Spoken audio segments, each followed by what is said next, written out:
together today we're going to be looking at the topic of movements and a gospel ecosystem.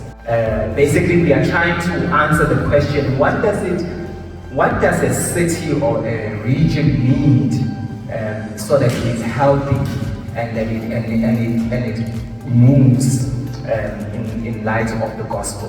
Why is it that this is so important? The guy from the Gauteng Development Agency said a few interesting things. Gauteng's economy is bigger than Ukraine's. Gauteng's economy is more than double all of the Western KZN combined. And so our population is enormous. So if you reach Gauteng, you potentially have an opportunity to reach not just Cape Town and Durban, but cities across the rest of our country. Why is that important? And why is the rest of the continent important? And I think therefore what makes Joburg and Pretoria so important in particular. This is the population growth across our continent over the next 80 years. At the moment we're 18% of the world's population. By 2100 we'll be 40% of the world's population. But this, friends, is a great gospel opportunity. If you're a Christian, this is why you want to be in Africa. Potentially, if you're in the rest of the world, why you want to move to Africa. This is one of the reasons why Africa is such an incredible gospel opportunity. Typically, people come to faith before the age of 25. That's why student ministry on university campuses is as it is. And so that's the challenge before us, is how do we keep track with the population growth? How do we plant churches? How do we multiply the gospel output? And that's where ecosystems come in. So we'll speak about that more in a second. So growth, these cities are incredibly influential. This is Philip Jenkins. You wrote a book, The Next Christendom, in 2001, and you reflected on his prediction 2 years ago. He said this, he said, the shape of global Christianity long term is the shape of African Christianity. Whatever we do in Africa will ultimately shape the Christianity of 2100. Number 3, accessibility. You reach one city, and from that city you're able to reach other cities. And that's true for many places. I was sitting in Ethiopia next to a guy, his name is Bongani Maswangu. You can tell where he's from. He's not Ethiopian. And I'm saying, what are you doing? You know, he's in Addis because he met the Somali guy in Cape Town.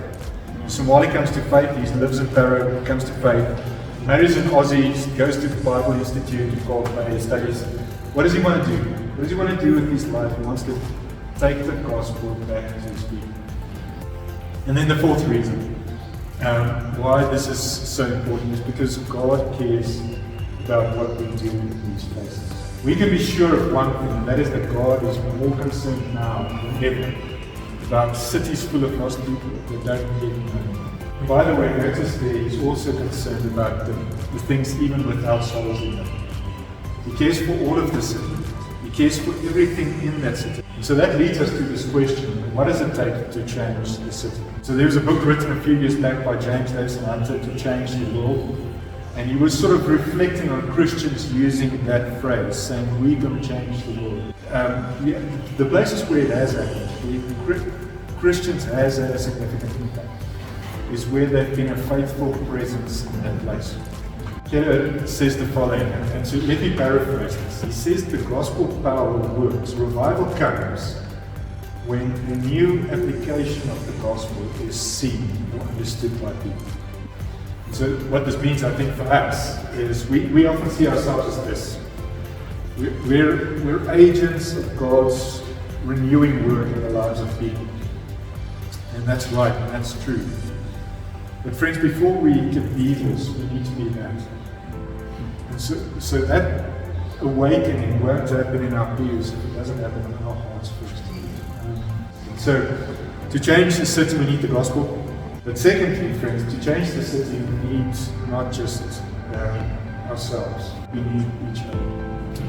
And that's where this idea of an ecosystem comes in. Keller writes, he says, the unified people of God who the Spirit uses to reach the far ends of the earth. If all of that is true, what is the best thing that we can do as God's people in Gauteng?